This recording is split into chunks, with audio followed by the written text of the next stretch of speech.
तो आज हम लोग आयु शुरू करते हैं। तो आयु में क्या सब करना है? आयु में 3 लाइन आपको खींचना। क्वेश्चन कहाँ से रहेगा?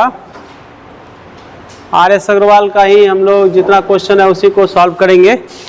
तो उसमें थोड़ा सा थ्योरी है, समझ लीजिए। आयु में क्या 3 लाइन खींचते हैं, इसी 3 लाइन पर प्रयास करेंगे इसको बनाने का।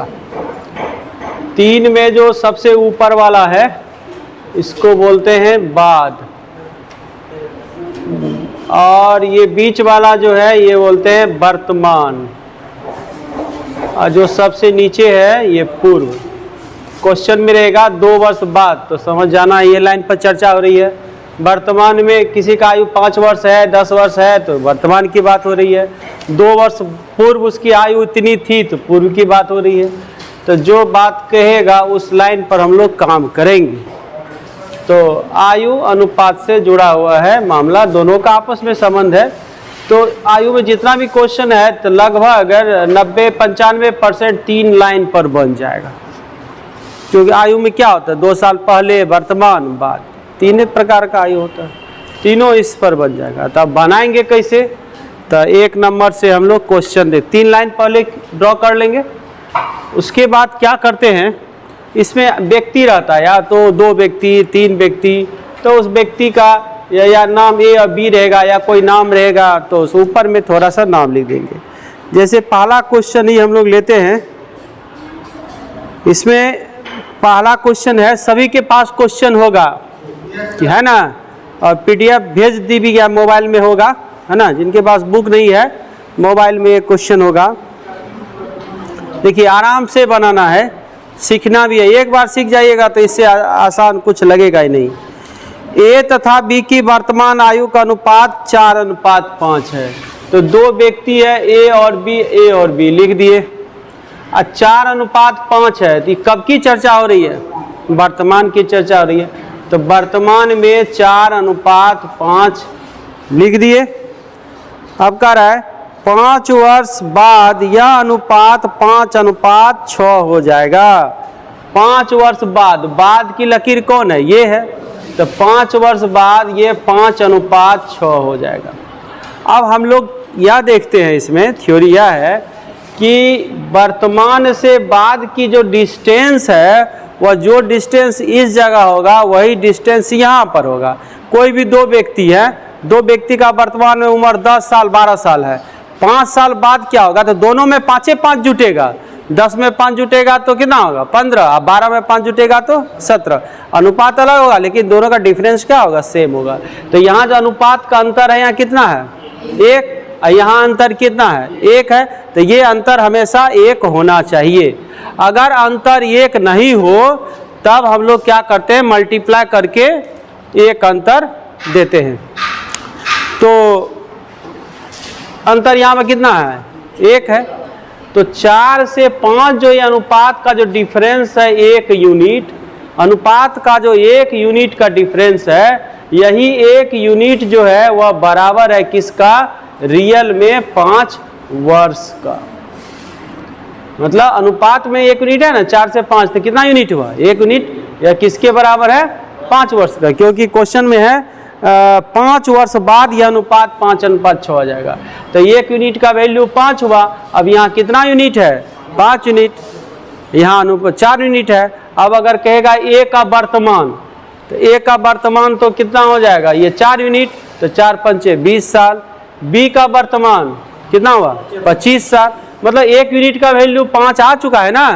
तो 1 यूनिट का वैल्यू 5 आ चुका है। जिसका भी मान निकालने के लिए कहेगा 1 साल पहले A का, तो वर्तमान में A हो जाएगा 4×5 20। 1 साल पहले 19, 2 साल पहले, तो 20 में 2 घटा देंगे 18। तो बस आंसर कुछ भी था। अभी मांग क्या रहा है? इसमें मांग रहा है A की वर्तमान आयु। तो इसको मांग रहा है 4 यूनिट का वैल्यू मांग रहा है। तो 4 यूनिट बराबर कितना हो जाएगा? तो 4 × 5 बराबर 20 वर्ष। यही आंसर हो गया। कितना आसान है, क्या समझ में आया? इसमें एक अनुपात में 1 का डिफरेंस है, रियल में वह 5 वर्ष का है। इसका अनुपात का जो 1 यूनिट वैल्यू है वह रियल में 5 वर्ष के बराबर है। अगर 4 यूनिट का निकालना है तो 20 वर्ष। अगर बी का पूछता वर्तमान में तो 1 यूनिट का 5 यूनिट है तो 5 कितना होता है 25 वर्ष। तो बस यही करना है। जिस क्वेश्चन में इसका डिफरेंस बराबर नहीं है उसको हम लोग क्या करेंगे, बराबर करते हैं। अब कैसे बराबर करेंगे उस क्वेश्चन पर देखेंगे। अभी इसको उतार लीजिए।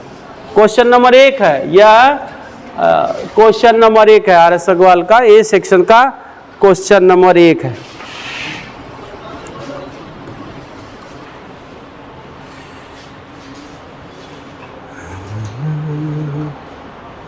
आयु बहुत ही बढ़िया चैप्टर है, रीजनिंग में भी पूछता है, मैथ में भी पूछता है, दोनों के लिए महत्वपूर्ण।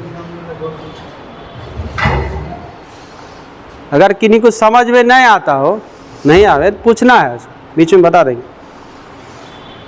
सर इसका सर दूसरा तरीका तो बहुत है। दूसरा तरीका अगर कहोगे तो वर्तमान में कितना था, 4 और 5 नहीं, तो वर्तमान में 4 और 5 है।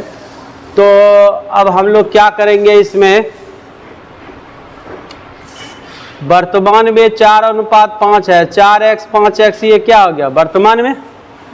इसमें 5 साल बाद 5 यहाँ भी जोड़ेंगे, 5 यहाँ भी जोड़ेंगे, यह अनुपात हो जाता है 5 अनुपात 6।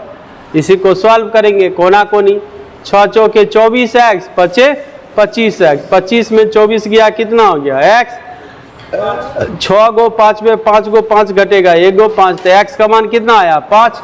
तो इसको 4x माने थे ना, 4x 5x ना, तो एक की वर्तमान आयु कितनी होगी 4, x का मान 5, 4 5 20। ये हुआ दूसरा विधि x उक्स मान के। इसमें तो समय लग जाता है हाँ, इसमें समय लग जाता है, इसमें थोड़ा समय लगेगा, इसमें कोई समय नहीं लगेगा, लाइन खींच लकीर खींचेंगे बन जाएगा।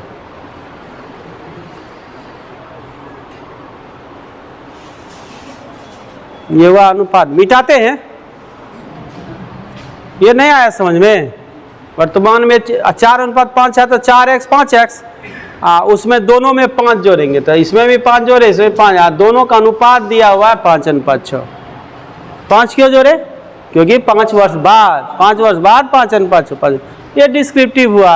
ये तो एकेडमिक भी ऐसे ही मानाएंगे। अगर माना कि ए और बी की वर्तमान आयु 4x और 5x है, 5 साल बाद 4 ए का 5 साल बाद तो 4x + 5, बी का 5 साल बाद 5x + 5, अकॉर्डिंग टू क्वेश्चन उसका अनुपात इतना हुआ इतना 5, सॉल्व किया x का मान 5 है। ये पूरा डिस्क्रिप्टिव हो गया। थोड़ा सा लिख देंगे माना होना की, इसको सीखना है। इसमें किसी को दिक्कत है क्या। अब जब ये दोनों का डिफरेंस बराबर नहीं होगा तब हम लोग बराबर करने के लिए सीखेंगे कैसे बराबर किया जाए। बी नंबर का क्वेश्चन, दूसरा नंबर का क्वेश्चन देखते हैं। दूसरा नंबर का क्वेश्चन नंबर दूसरा, यह क्या कहता है। विशाल तथा शेखर की वर्तमान आयु 14 और 17 है, 14 अनुपात 17। थोड़ा सा एब्रीविएशन में विशाल और शेखर लिख दिए और 3 गो लाइन थोड़ा सा डाल देंगे। 14 अनुपात कितना है 17, यहाँ पर लिख दिए वर्तमान में। अब यहाँ वर्तमान अनुपात लिखने की जरूरत नहीं है, लाइन खींच दिए तो समझ में आया ना। बीच वाला वर्तमान है, इधर पूर्व है, ऊपर में क्या है बाद है। तो वर्तमान में इसका 14 अनुपात 17 है। 6 वर्ष बाद 17 अनुपात 20 हो जाएगा। 6 साल बाद ये 17 अनुपात 20 हो जाएगा। 6 साल बाद मतलब 6 साल जोड़ेंगे ये हो जाएगा। तो ये कितना का डिफरेंस है, इधर 3 का, तो ये बिल्कुल सही है ना। तो इसका मतलब क्या हुआ कि 3 यूनिट किसके बराबर, 3 यूनिट 6 साल के बराबर। 3 यूनिट 6 साल, 3 से काट देंगे 3 दूनी 6, 1 यूनिट का वैल्यू कितना हो गया 1 यूनिट का वैल्यू। अब जो पूछे, अगर पूछेगा विशाल का वर्तमान तो 14 यूनिट, 14 दूनी 28। इसका पूछेगा तो 17 दूनी 34। जो पूछे, अब पूछता क्या है तो इसमें पूछ रहा है क्या, शेखर की वर्तमान। शेखर की वर्तमान कितना है 17 यूनिट। तो रिक्वायर्ड आंसर बराबर कितना होगा 17 यूनिट। 17 यूनिट बराबर 17 दूनी 34। यही हो गया। कितना आसान है, कोई दिक्कत है। इतना परीक्षा हॉल में सब लिखना भी नहीं है। परीक्षा हॉल में सीधे देख रहे हैं कि 3 यूनिट का 6, 1 यूनिट का 2, तो 17 दूनी 34 आंसर देखेंगे मार देंगे निकल जाएंगे क्या। परीक्षा हॉल में तो थोड़ा लिखना, अभी तो बना रहे हैं तो हम लोग लिख भी रहे हैं ना, परीक्षा हॉल में तो देखना है बस, थोड़ा सा 3 गो लाइन खींचना है। 3 लाइन से स्पष्ट हो जाता है बात कहाँ पर है, वर्तमान में है कि बाद में है कि पूर्व में है, ये सब बात क्लियर हो जाता है। क्वेश्चन नंबर है ये तीसरा। क्वेश्चन में था, रुको, वर्तमान अनुपात कितना था 3:4, उसके बाद कितना हो गया 4:7, यहाँ गड़बड़ हो गया। इसका डिफरेंस कितना हो गया 3, इसको 3 से गुना करो तो, और उसका डिफरेंस 1, इसको 1 से गुना करो, है ना। अब ये जो डिफरेंस है 9 और 4 का डिफरेंस कितना हुआ 5, यहाँ 12 और 7 का डिफरेंस कितना हो गया 5 हुआ, तो ये 5 यूनिट कितना हो गया 10 का। बात वही है, 5 यूनिट बराबर 10, तो 1 यूनिट बराबर 2। हमको यहाँ पर कितना यूनिट है 9, तो रिक्वायर्ड आंसर हो गया 9 गुना 2 जोड़ 5, 18 5 23। ध्यान ये देना है कि ये इधर का जो वैल्यू होगा इससे ये ज़्यादा होगा, इसके वैल्यू से ये हमेशा ज़्यादा ही होगा।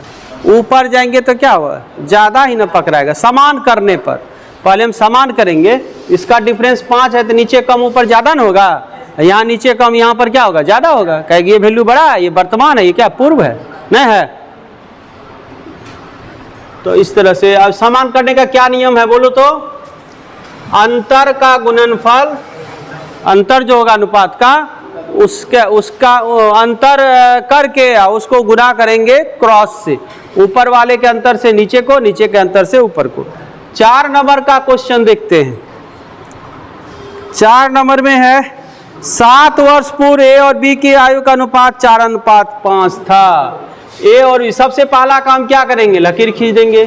ए और बी 2 व्यक्ति है, 7 साल पहले कहाँ पर लिखेंगे जी, इसको नीचे वाला लिखेंगे, क्या क्लियर है, इस पे लिखेंगे। 7 साल पहले ए और बी का आयु का अनुपात 4:5 था, तो यहाँ पर 4:5 दे देंगे। और कह रहा 7 वर्ष बाद इनकी आयु का अनुपात 5:6 हो जाएगा, तो 7 वर्ष बाद 5:6 हो जाएगा। ये 7 वर्ष पहले, ये कितना, ये है 7 वर्ष पहले, 7 वर्ष पहले, ये क्या है 7 वर्ष बाद। तो यहाँ से यहाँ तक का डिफरेंस 14 होना चाहिए ना। तो अनुपात में देखो सेम डिफरेंस है, 1 का डिफरेंस है, यहाँ कितना का है 1 का। इसका मतलब हम लोग को कुछ करने की जरूरत नहीं है। तो अनुपात का जो 1 यूनिट है, बताओ अनुपात का 1 यूनिट रियल में कितना है 14 वर्ष। क्लियर हुआ कि नहीं हुआ, यहाँ से यहाँ तक 14 वर्ष। तो अब बस हो गया, 1 यूनिट का वैल्यू 14। अब वर्तमान में ए का पूछेगा तो इसका निकाल के 7 साल घटा देंगे, नीचे आएंगे तो क्या करेंगे घटाएंगे। यहाँ अगर निकाल लेंगे तो 7 साल जोड़ देंगे, यहाँ पहुंचेंगे, जहां से निकालो तो 1 यूनिट का वैल्यू 14 हुआ, तो 5 यूनिट का वैल्यू 14 पंचे 70, और 70 में से 7 घटा देंगे तो यहाँ 63 हो जाएगा वर्तमान में। इसका हुआ 14 छाके 84, और 84 में 7 घटेगा 77 ना होगा। तो अब ए और बी का वर्तमान यहाँ पर दिखाई दे रहा है। अब जो पूछे ही पूछता होगा, और क्या बी का, तो बी पर काम करेंगे खाली। हम दोनों का निकाल दिए और बी का दोनों का निकाल दिए। ये था क्वेश्चन नंबर 4। क्या सभी को समझ में आया। यहाँ पर यहाँ से यहाँ था 7 साल पहले और 7 साल बाद, 14 साल का डिफरेंस हुआ। 7 साल पहले वर्तमान से तुलना करना है, वर्तमान से 7 साल पहले, और 7 साल बाद मतलब वर्तमान से 7 साल बाद। यहाँ जो 7 जोड़े 7 घटाएं, इस पर ध्यान दो। तो ये 4 था 5 हो गया, 5 था 6, 1 का डिफरेंस। एक अनुपात का जो 1 डिफरेंस है वह रियल में 7 7 14 साल का। अब यहाँ अनुपात में 5 था, अनुपात का 5 वैल्यू, तो 14 पंचे 70, 14 पंचे 70, तो यहाँ पर 70 हो गया, उसमें 7 क्या करिए घटा दे। 70 कैसे हुआ बताओ तो, यहाँ 14 गुना 5 बराबर 70, और 70 में से 7 माइनस कर देंगे 63। ये था 4 नंबर। क्या सभी को समझ में आया? यहीं पर हम लकीरें पर सब कुछ कर देंगे, तुम लोग भी लकीरें पर करो, कुछ लिखने उखने की जरूरत, लकीर सब दिखाई दे रहा है। लकीर ये कह रहा है कि हम क्या, अगर हम लकीर पर कहीं भी उंगली दे देंगे, यहाँ पर उंगली दे देंगे, इसका क्या मतलब है बताओ? बी का वर्तमान ना, यहाँ देंगे तो ए का वर्तमान, यहाँ देंगे तो 7 साल पहले एक ही आयु ना, यहाँ देंगे तो 7 साल बाद एक ही आयु ना, कहीं पर तीन यहाँ 3 यहाँ, 6 बात दिखाई दे रहा है। लकीर में लिखने की जरूरत नहीं है, लकीर सांकेतिक रूप से काम करता है, इसलिए समय का इसमें क्या होता है, बचत होता है। पूर्व मिटाते हैं। अब इतना लिखने की जरूरत नहीं है, हम 14 गुना 5 70 लिखें, 7 घटाएं, तुम लोग को समझाने के लिए घटाएं। तुम लोग को सीधे ऐसे देखना है कि यहाँ से यहाँ तक 1 यूनिट का वैल्यू 14, तो 5 यूनिट का वैल्यू 14 5 70। अच्छा, हमको इधर से कोई मतलब नहीं है, पूछा बी का वर्तमान, तो 1 यूनिट का 14, तो 6 यूनिट का 14 छाके 84, तो 84 में से 7 घटा देंगे 77 हो जाएगा। अथवा 7 साल पहले 14 पंचे 70, 7 साल पहले बी का 70 था, वर्तमान में कितना होगा, 7 जोड़ देंगे तब भी 77 ना, जैसे कहेगा वैसे हो जाएगा। 5वां नंबर हम देखते हैं क्या है। अंजू तथा संध्या की वर्तमान आयु 13 और 17 है, तो थोड़ा सा लाइन 3 ठो खींच लेंगे, और यहाँ अंजू है, संध्या है, 13:17 यहाँ पर दिखाई दे रहा है। अब है 4 वर्ष पूर्व इसकी आयु 11:15 था, 11:15। देखो यहाँ कितने साल पहले, 4 साल पहले, तो यहाँ माइनस क्या कर देंगे 4, 11:17 था। तब कहता है कि 6 वर्ष बाद उनकी आयु का अनुपात क्या होगा, वो तो बाद की बात है, मतलब कहता है कि 6 साल बाद ये अनुपात निकालना है, अंजू और संध्या, अंजू और संध्या। तो अब देखो ये 4 साल पहले यहाँ कितना अंतर है, 2 का, यहाँ भी 2 का अंतर। 2 यूनिट पर देखो मौखिक बनाते हैं, 2 यूनिट बराबर 4, तो 1 यूनिट का मान 2, तो जब 1 यूनिट का मान 2 हुआ तो 13 दूनी 26, 26 6 32, 17 दूनी 34 6 40, इसी का अनुपात पूछा है, कट जाएगा 8 से, 8 चौक 32, 8 पंचे 40, 4:5। इसी पर आंसर हुआ कि नहीं हुआ। 6ठा नंबर का क्वेश्चन देखो, समीर तथा तनुज की आयु का अनुपात 8:15 है, 3 ठो लकीर खींच देंगे, समीर और तनुज नाम लिख देंगे, और वर्तमान में 13 कितना होगा, 8:15। देखो 8:15 कहाँ पर लिखेंगे, वर्तमान में ना, 8:15 है दोनों का। तब कह रहा है 9 वर्ष बाद उनकी आयु का अनुपात 11:18 होगा, 9 साल बाद 11:18 होगा। ये कितना साल बाद, प्लस 9 कर देंगे, 9 साल बाद 11:18। तब मांगता कितना है, इन दोनों की आयु में कितना अंतर है, मतलब वर्तमान में कितना अंतर है। तो देखो ये सेटिंग डिफरेंस सेम है, 18 3 15 3 सेम है। तो जब सेम है तो कुछ नहीं करना है, 3 यूनिट का वैल्यू 9 हुआ तो 1 यूनिट का वैल्यू 3, तो 1 यूनिट का वैल्यू 3, यहाँ कितना यूनिट अंतर 7 यूनिट हुआ, अंतर बराबर 7 यूनिट, बराबर 7 गुना 3 7 21 वर्ष, ये आंसर हुआ। क्या आया समझ में? नहीं, फिर से बताएं। 8 15 11 18 था, कितने साल बाद, 9 साल बाद। अनुपात में कितना का अंतर है बताओ, 3 का, तो 3 यूनिट बराबर 9, यहाँ से 3 यूनिट बराबर 9, तो 1 यूनिट 3 से कट जाएगा, 3 3 9, तो 1 यूनिट का वैल्यू कितना हो गया 3। अब पूछा अंतर, ये अंतर पूछा है, तो वर्तमान में अंतर कितना यूनिट का है, 7 यूनिट का, अंतर बराबर 7 यूनिट, ये यूनिट लिखे हैं, तो 7 यूनिट बराबर 7 तिया 21, सीधे। क्या आया? तो लोग बनाना शुरू करो अब, थोड़ा सा यही थ्योरी है, बहुत फास्ट बनता है। अगर एग्जाम में आयु चैप्टर क्वेश्चन आ जाए तो समझना ये तुम्हारे लिए बोनस हो गया, बहुत जल्दी बन जाएगा, 10 सेकंड 15 सेकंड जाते जाते। यहाँ तो बोर्ड पर हम लिख रहे हैं, कर रहे हैं, परीक्षा में तो सीधे दिखाई देगा 3 यूनिट 1 यूनिट 7 यूनिट का माना 21 ना, ठीक है।